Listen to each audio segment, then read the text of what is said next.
मुझे कहने में कोई संकोच नहीं है कि आज जो संख्या बल भाजपा का इकट्ठा है, जिन नेताओं ने संसद में खड़े होकर कहा था कि हम 370 सीट जीत कर आएंगे, जिन नेताओं ने कहा था कि हमारा गठबंधन 400 सीट लेकर आएगा, उस दल को चुनाव में जाने से पहले भारतीय जनता पार्टी के पास 303 सांसद थे, 303।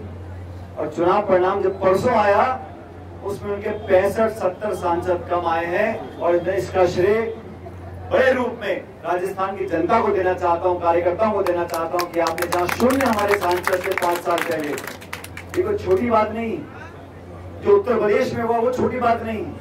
सबसे बड़ा दल उत्तर प्रदेश में समाजवादी पार्टी है, तो डबल इंजन फेल हुआ लखनऊ में, और डबल इंजन फेल हुआ जयपुर में, और डबल इंजन फेल हुआ हरियाणा के अंदर।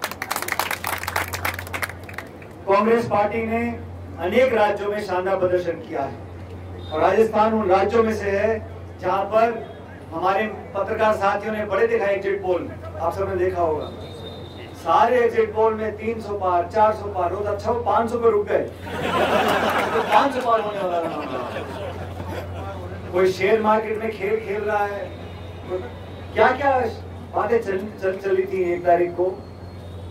अब 1 तारीख को 6 बजे तो पोलिंग चल रही थी, क्योंकि जो लाइन में है वो तो 8-9 तक पोलिंग होती है। तो एग्जिट पोल पूरे देश का आ गया, आखिरी चरण के 6 बजे के बाद का मतदान हो रहा था, उसका किसी को पता ही नहीं था।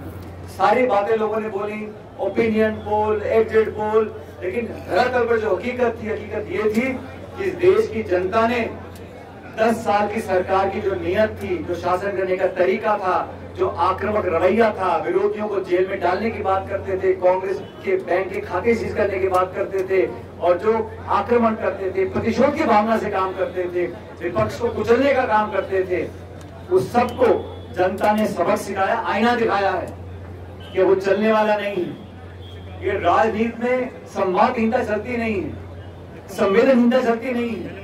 आप विचार विमर्श नहीं करोगे, 147 सांसदों को एकदम निलंबित कर दोगे, मनमानी करोगे, संवैधानिक संस्थाओं को खोखला करने का काम करोगे। ये जो वोट पड़ा है, ये तमाम नीति और नियत पिछली सरकार की रही, उसके विरोध में पड़ा है। अभी बहुत जल्दबाजी है, राष्ट्रपति किसको न्योता देती है, क्या होता, बात की बात है। लेकिन इस पूरे चुनाव के परिणाम का जो सारांश है, चुनाव परिणाम के जो आंकड़े हैं, उसकी दिशा, उसका संदेश, उसका मत एक तरफ जाता है कि वोट भाजपा और एनडीए के खिलाफ पड़ा है। ऐसे ही वीडियोस देखने के लिए सब्सक्राइब करें न्यूज़ टाइम्स टुडे को और जुड़े रहिए हमारे साथ।